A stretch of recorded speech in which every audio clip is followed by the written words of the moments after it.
Mag-breakfast na siya. Yummy. Yummy, baby? Mm. Slowly. So, ito yung baon niya, guys.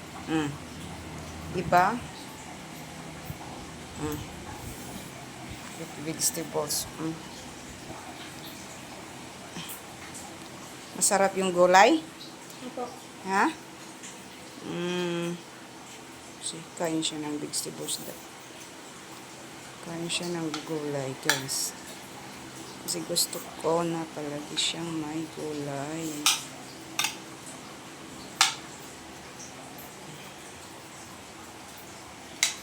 Naka-ready na.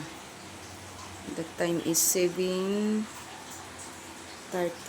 Ako na yung maghatid sa kanya sa school, guys. Kay may sakit yung daddy niya.